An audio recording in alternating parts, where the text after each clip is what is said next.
Ayan, oh, ang dami.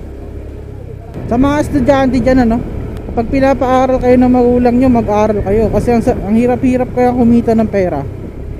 Noon, nung nag-aaral ako, magkano lang na, swerte na kung may baon ka.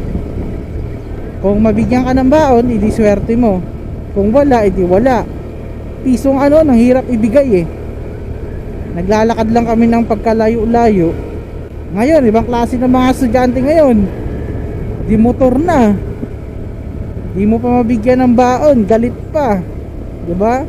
Tapos pag may motor na, pag nabigyan ng baon, hindi naman pumapasok.